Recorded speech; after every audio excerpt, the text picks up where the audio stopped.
بالله من الشيطان الرجيم. الحمد لله. اللهم صل على سيدنا محمد وعلى آله وصحبه وسلم. يا عباد الله والنفس اتقوا الله. هو الله أحد الله الصمد لم يلد ولم يولد ولم يكن له كفوا أحد. Alhamdulillah, we thank Allah subhanahu wa ta'ala. He has allowed us to see another Jumu'ah by His permission. And we thank Allah for being guided to another Jumu'ah. We, along with our actions, are created by Allah subhanahu wa ta'ala. There's at least one sect that they believe that they create their own actions. Imagine that, as the Muslims, even in the early times, closer to the time of the Prophet ﷺ, even with all those rightly guided amongst them, there still were sects that broke away, that had some of their own ideas, that went against the consensus of the Muslims, the consensus of those great early scholars, who took their knowledge, from Sahaba, who took their knowledge directly from the Prophet ﷺ. You had deviant groups who had deviant beliefs in the Islamic creed, in the very foundations of the religion. And that's a basic belief that Allah subhanahu wa ta'ala has created us and our actions. Everything about us, Allah has created. There's nothing that we have created ourselves. There's at least one sect that believes that the servant creates his own actions. We ask Allah to protect us from that misguidance. The proper belief is everything other than Allah is creator, and only Allah has the power to bring something from non-existence into existence. Everything that we have is from Allah, His power and His eternal will, bringing that thing into existence after being non-existence, including ourselves, as we came from non-existence into existence by the permission of Allah subhanahu wa ta'ala at the proper time, at the set time. As often some people will say they wish they were at the time of the Prophet sallallahu alaihi wasallam.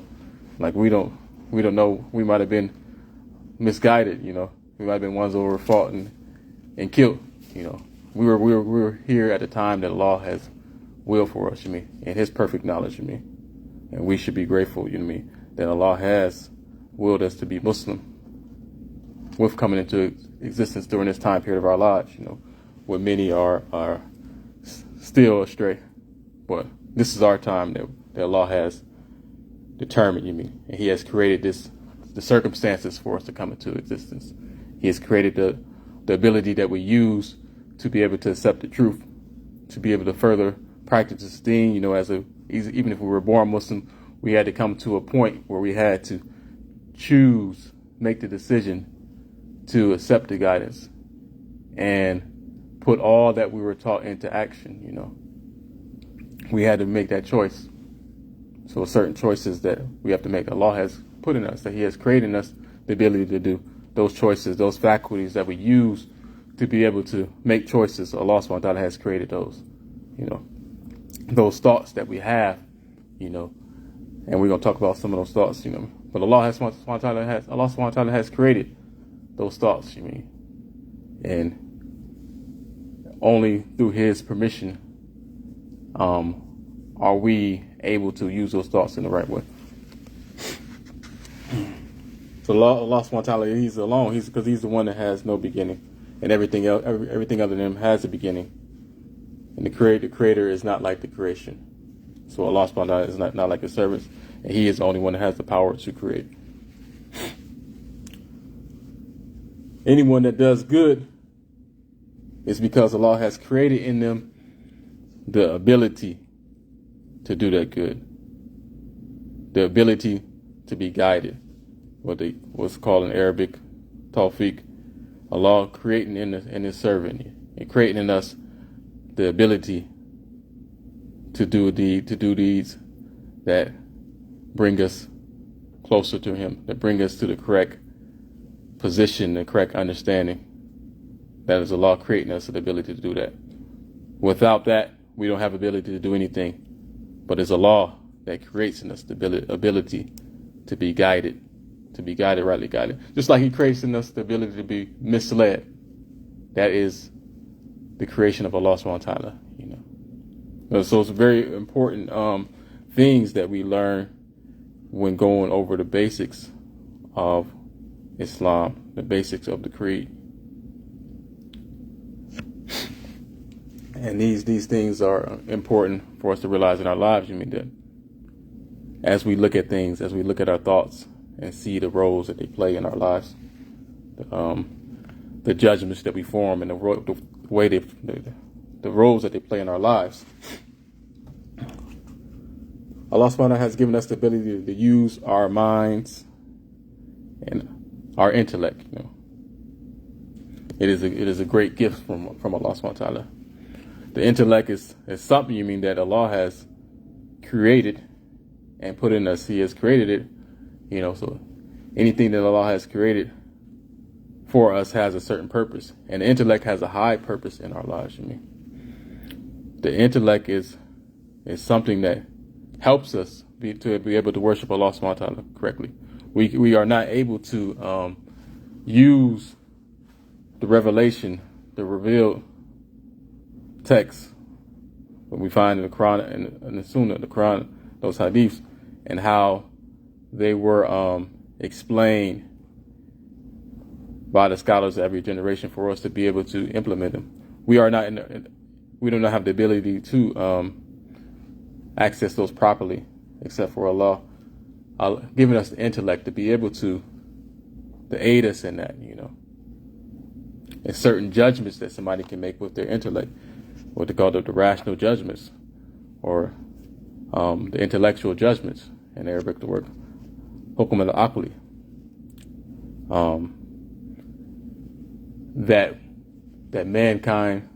man is able to know that Allah subhanahu wa ta'ala is true, that he exists. Like one of those judgments that we know that Allah subhanahu wa ta'ala exists through the intellect, by knowing that we exist, that we all exist, by observing the creation, by the existence of the creation, by the very existence of different creations, that we know that Allah subhanahu wa ta'ala exists. And that's the intellectual judgment.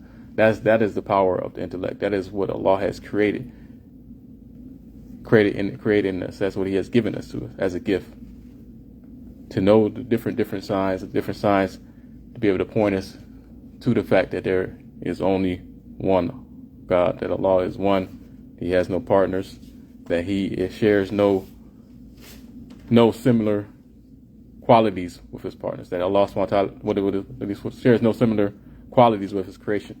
That Allah subhanahu wa ta'ala is not like His creation in any way. And that's something that we have been given when we have been given our intellects.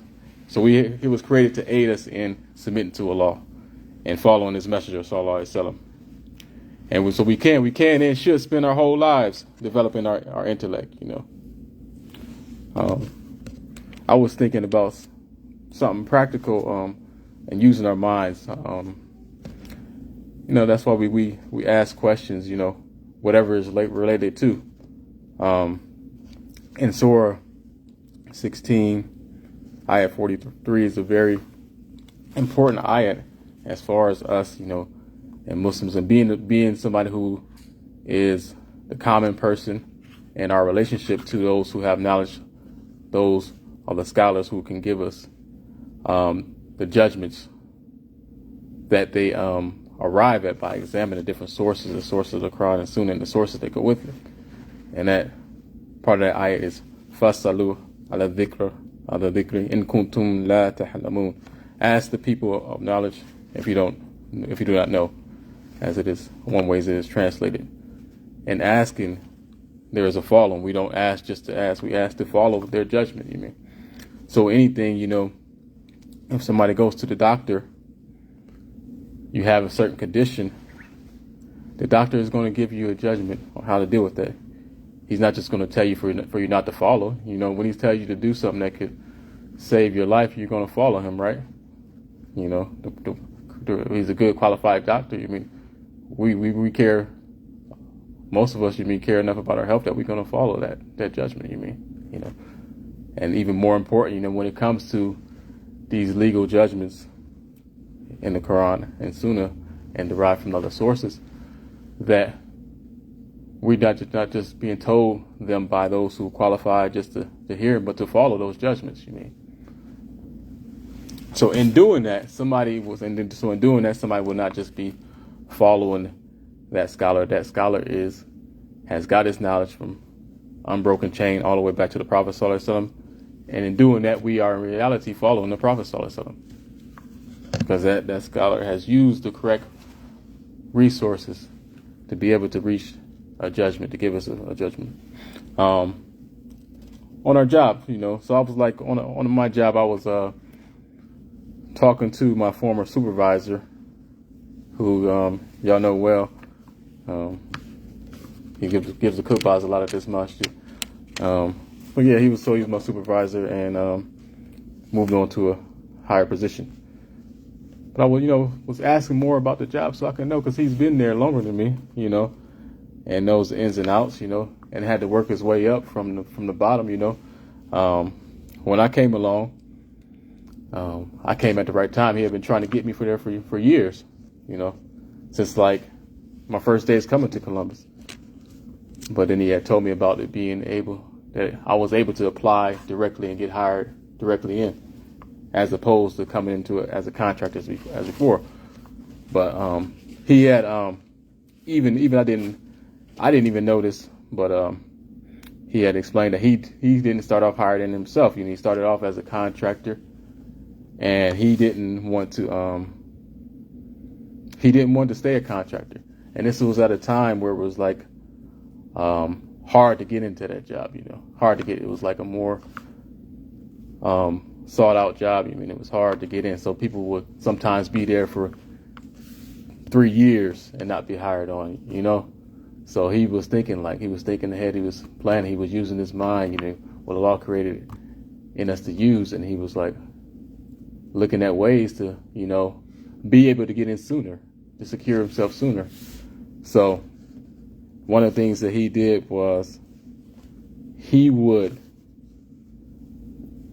skip breaks and lunches sometimes just to be able to hit his numbers, whether somebody would do that or not.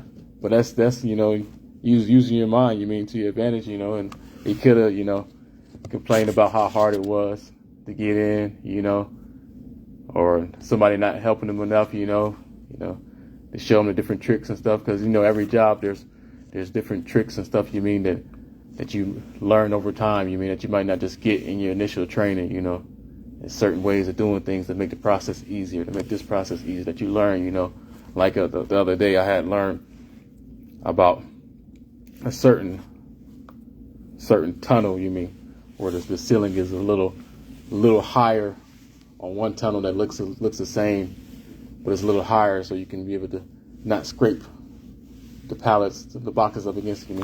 But you're not necessarily gonna get that in your training. It's not in the handbook, But it's certain things that you learn, and if you're open to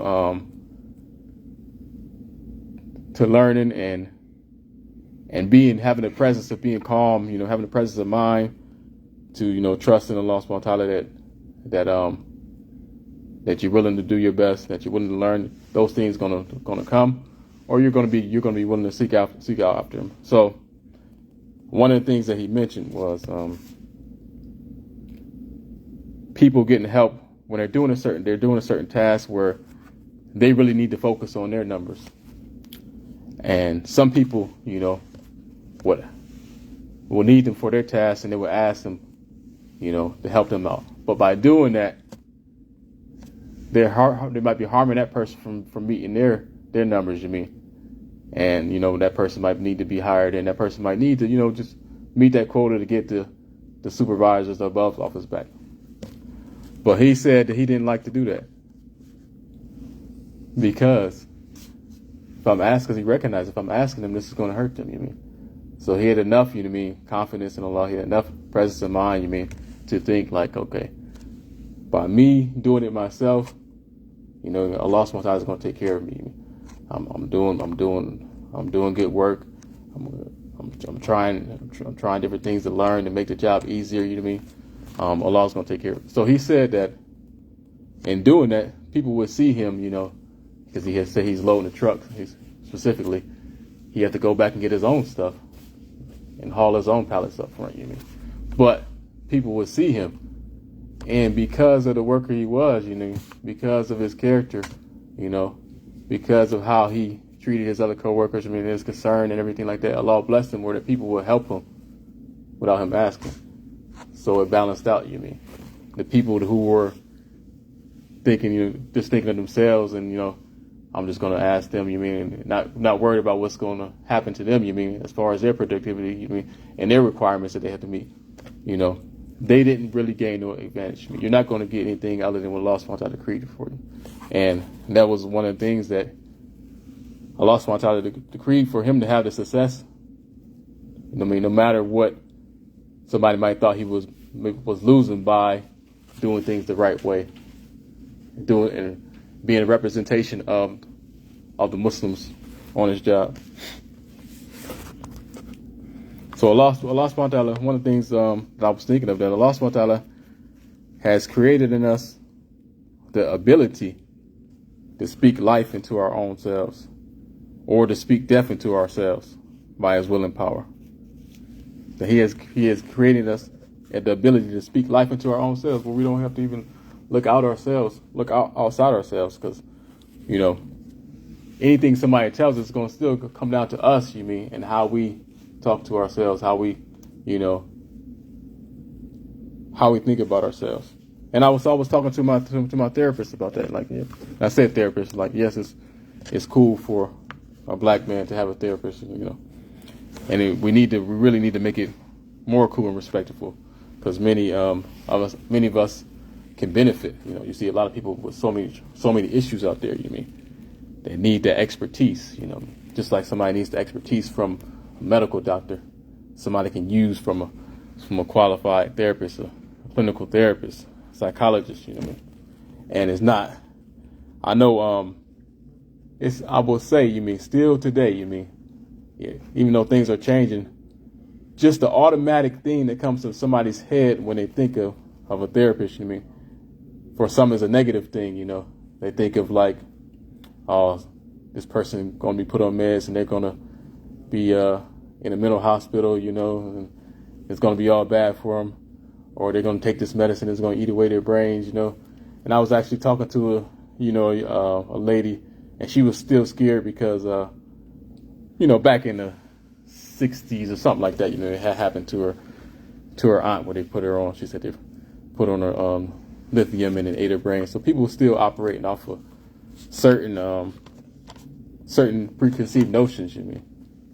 But Allah has given us the ability to really seek out the knowledge, to seek out the truth, and that's important. Like I said, because there's really a lot of people who need help, and nobody's encouraging them, and they don't want to acknowledge that they need help. But my therapist, I'm being a black Muslim man, black Muslim man.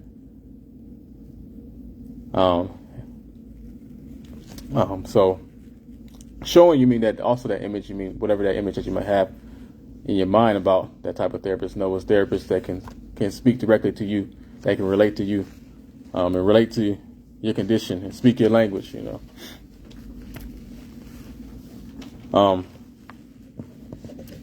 So one of the things that he said recently to me was also that the power that you have just by what you tell yourself, Of course, that's by Allah. That there's no power, no strength except for Allah. There's no power for us to be able to do good except by the power of Allah, or to be led astray except by the power of Allah. But through Allah giving us the ability to be able to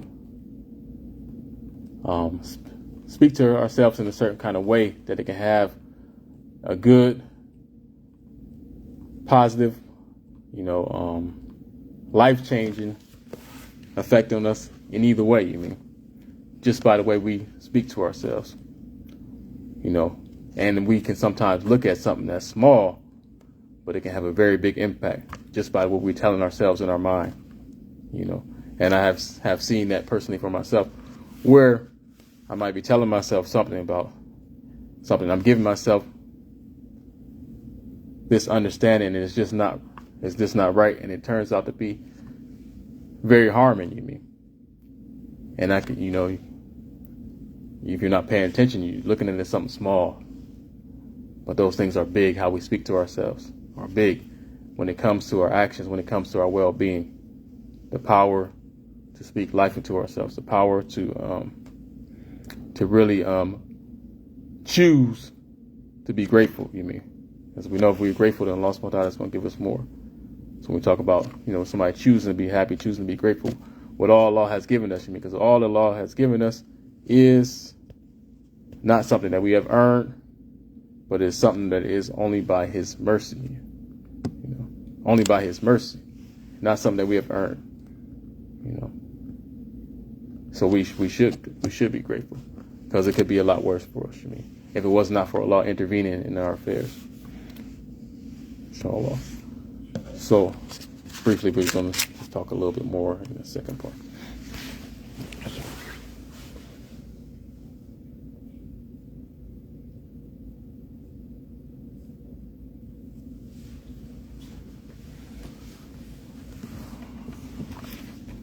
Alhamdulillah. Allahumma salli ala Sayyidina Muhammadin wa ala alihi wa sahbihi wa sallam. Ya ibadallah wa nafsi taqwallah. So yeah, like I was saying, so some people just tell somebody in these situations out here just to pray on it, read some Quran. I even heard somebody say mind over matter, and this person clearly needed some real help. That's why I'm glad when people who are learned, because I heard from one of my teachers who his teacher and the teachers of our teachers are our teachers is a real scholar, is a real legit scholar, not just what we think is a scholar, a real legit scholar. Master of the different sciences of the Quran, science of Islamic law, and he was saying some people really need a doctor. You can't just tell them just to pray this away or read these Quran, read some Quran, and you'll be okay. Some people really need the expertise. So that's somebody who has expertise in this field. Recognize that his expertise doesn't cover everything. Nobody has all the knowledge. Nobody has a monopoly on all the knowledge. There are experts in different fields. There are knowledgeable people in their expert spheres. That's why we told Fasalu ala dhikr in kuntum la ta'lamun. Ask those of knowledge if you do not know. And we can use that. Of course, primarily we use that when it comes to practicing this religion the right way. As far as the rules and regulations, the law, the outward law, from down to the prayer, from the basics of the prayer, you need those rules, to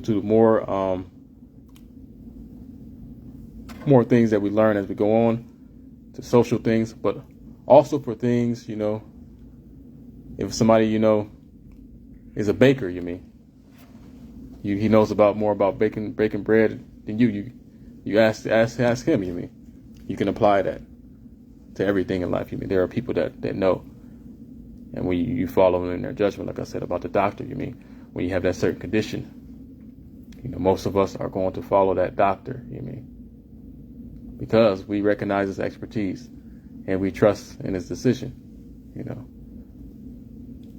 So, of course, even more, when it comes to those who have knowledge of the deen, those who are the experts in the scholars, the scholars who can bring us the legal judgments.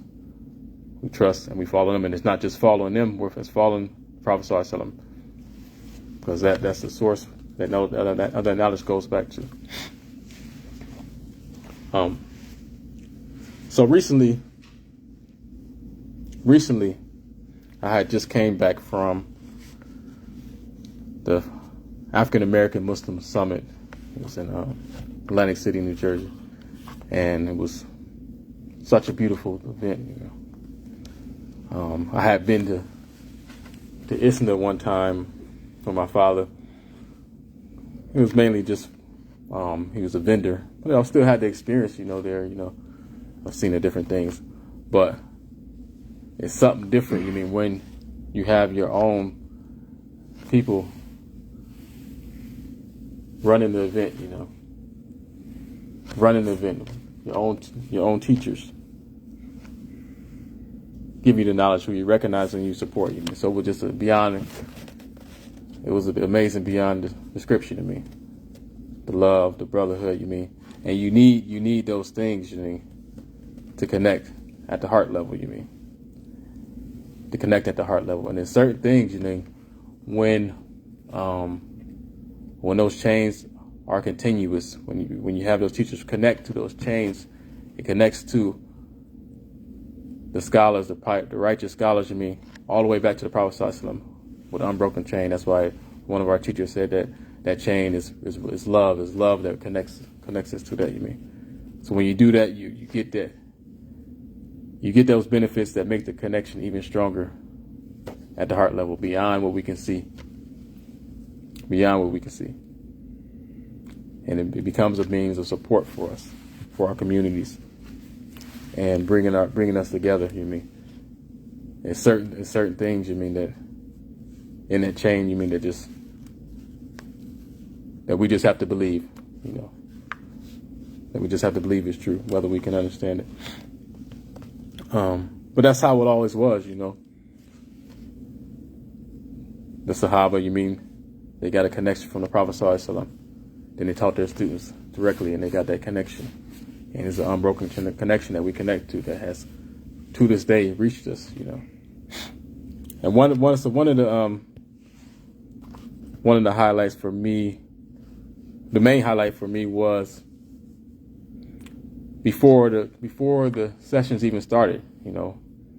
After the Fajr Salat, we're live and in person, where these classes are usually online classes, But since some of us were there for the event, and we was there, our teacher decided to give that, still post it online and do it live, but have it live in person for those there that can benefit.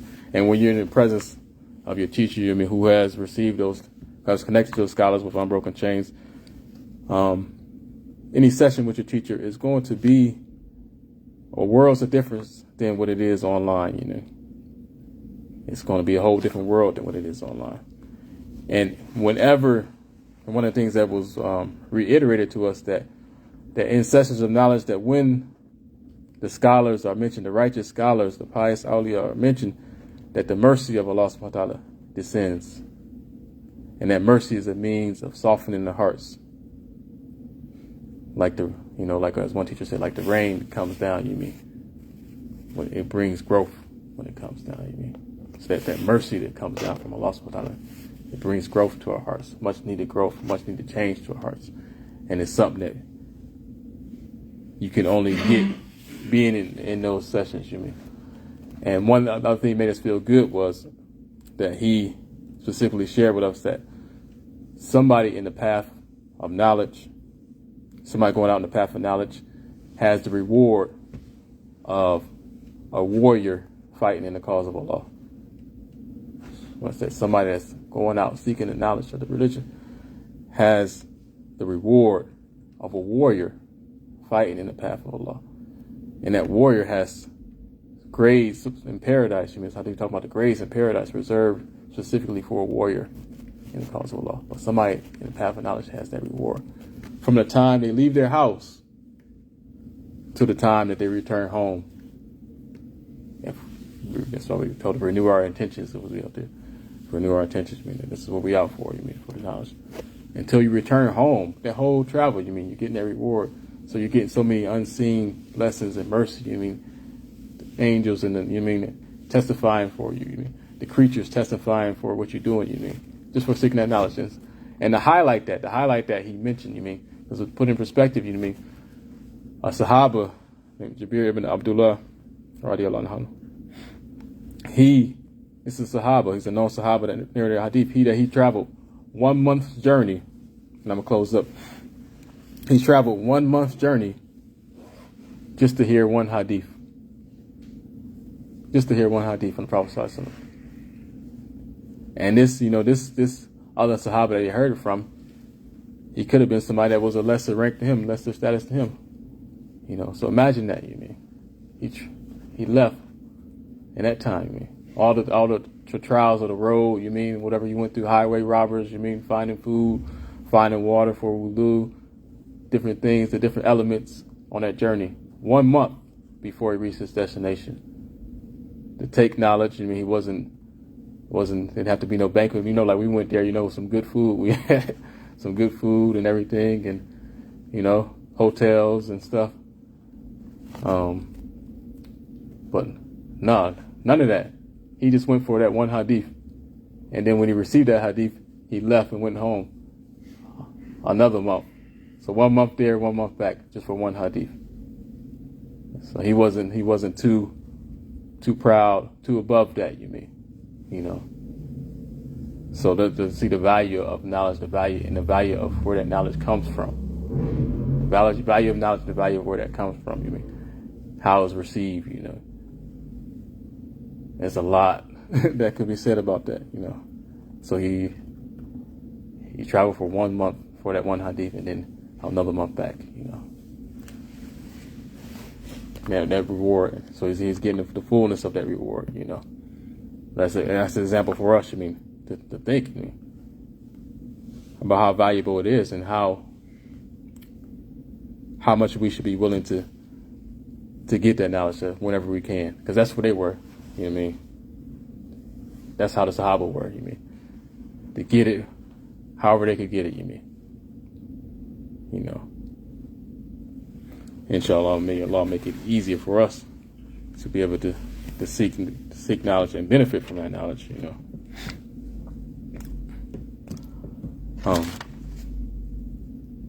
So that's but those chains are chains of love. Those chains are chains of love. Those chains that connect, that are unbroken all the way back to the Prophet sallallahu alaihi wasallam.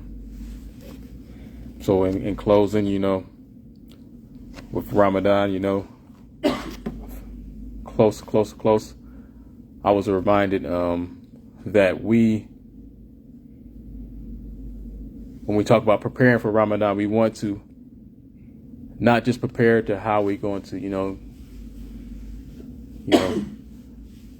get into the fasting and be prepared to not, to adjust, but we want to prepare by becoming better, really better, before we even get there, We want to prepare by having a change in our hearts, having a growth before we get there, so we can really get the full reward and get the full benefit of it and get the acceptance of it, because that's not guaranteed, Just because we may fast, it might be certain things that we might do that might not be acceptable, that might even break our fast, or might cause us to lose the reward of the fast.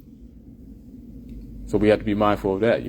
To learn all that we can learn, and it's repetition. It's repetition. That we study. You might go over the same text with a teacher over and over again till it sticks. But we learn enough to make our actions sound, but we also should be trying to come into Ramadan already as better before we